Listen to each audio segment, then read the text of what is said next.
প্রথম যুবক দোয়া করে, আল্লাহ, জীবনে তেমন কোনো ভালো আমল করতে পারি নাই, তবে আমি একটা ভালো আমল করার চেষ্টা করেছি। আমার বাড়িতে এক শ্রমিক আমার নিয়ন্ত্রণে কাজ করত। সকালবেলা আসতো, সন্ধ্যার সময় চলে যেত। তার আমি পারিশ্রমিকটা আমি তাকে দিতে পারি নাই। সেই দিন থেকে তাকে আমি অনেক দিন যাবৎ পর্যন্ত খুঁজলাম, তাকে আমি পেলাম না। তার আমি টাকাটা নষ্ট না করে, খরচ না করে একটা সাইকেল কিনলাম। দীর্ঘদিন চলে যায়, অনেক বড় একটা ছাগলের পাল হয়ে গেল। সে একদিন আমাকে এসে বলছে, আমি তোমার কাছ থেকে যে টাকাটা পাবো সে টাকাটা আমাকে এই মুহূর্তে দিয়ে দাও। আমি করলাম কি, তার ওই টাকার হক আদায় করে যতগুলো ছাগলের পাল হয়েছিল, টোটাল ছাগলের পাল আমি তার হাতে তুলে দিলাম। আল্লাহ গো, সেই দিনটার ভালো কাজটা যদি তোমার কাছে কবুল হয়ে থাকে, ভালো লেগে থাকে, সেই দিনটার ভালো কাজে উসিলা করে আমাদের কি বিপদ থেকে বাঁচাও। সঙ্গে সঙ্গে 3/1 পাথর সরে গেল।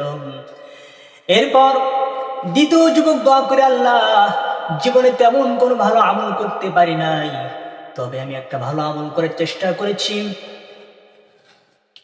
কোন এক রাতে আমি বাড়িতে ফিরলাম, আমার স্ত্রী আমার জন্য 1 গ্লাস দুধ রেখে দিয়েছে। সেই দুধটা আমি হাতে নিলাম, সেই দুধটা আমি নিজে পান করলাম না।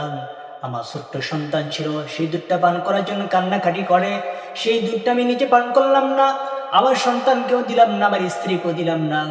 সেই দুধটা নিয়ে মায়ের শরীরে দাঁড়িয়ে গেলাম, মাকে পান করাবো। মা ঘুমিয়ে আছে। আমি দীর্ঘ সময় অপেক্ষা করলাম। মায়ের যখন ঘুম ভেঙে যায়, সেই দুধটা আমি বৃদ্ধা মাকে পান করিয়েছি। আল্লাহ গো, সেই দিনটার খেদমতটা যদি কবুল হয়, পিতামাতার খেদমতটা যদি কবুল হয়, সেই দিনটার ভালো কাজের উসিলা করে আমাদের কি বিপদ থেকে বাঁচাও। সঙ্গে সঙ্গে 3/2 পাথর সরে গেল।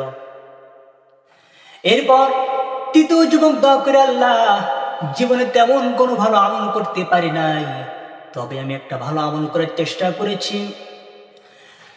আমার এক চাচাতো বোন ছিল, তার সাথে আমার দীর্ঘদিনের প্রেমের সম্পর্ক হয়ে যায়। আমি তার সাথে জিনার কাজে লিপ্ত হয়ে যাব। আমি যখন তার ঘরে ঢুকলাম, জিনার কাজে লিপ্ত হয়ে যাব। আমি যখন আমার বোনের 2 উরুর মাঝখান পর্যন্ত গেলাম, আমার বোনের চোখের দিকে তাকিয়ে দেখি আমার বোনের চোখ দিয়ে টপ টপ করে পানি পড়ছে। আমার বোনকে বললাম, ও আমার বোন, তোমার চোখে পানি কেন, কি হয়েছে? আমার বোন বলল, আমরা যে জিনার কাছে লিপ্ত হয়েছি, এটা আমাদের স্বামী স্ত্রীর সম্পর্ক নয়, এটা হারাম সম্পর্ক। অতএব আল্লাহকে ভয় করুন, আল্লাহকে স্মরণ করুন। আল্লাহ গো, সেই দিন আমার সেই বোনের সতর্কতা,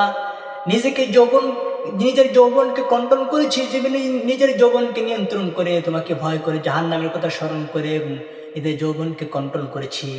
আল্লাহ গো, সেই দিনটার আমলটা যদি কবুল হয়, সেই দিনটার কাজটা যদি কবুল হয়, ভালো লেগে থাকে, সেই দিনটার ভালো কাজের উসিলা করে আমাদের কি বিপদ থেকে বাঁচাও।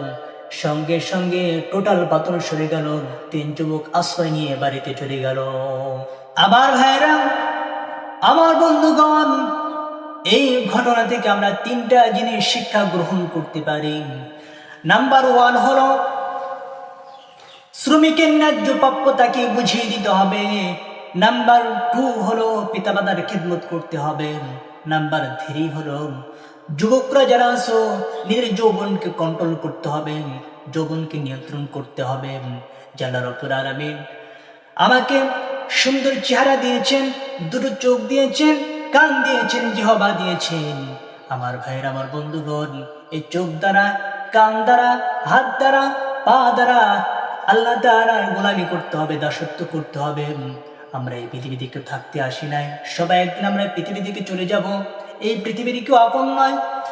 বাবা আপনার আপন নয়, বউ আপনার আপন নয়, সন্তান আপনার আপন নয়, কেউ আপনার আপন নয়। একজন শুধু আপন হলো, তিনি হচ্ছেন মহান আল্লাহ রাব্বুল আলামিন।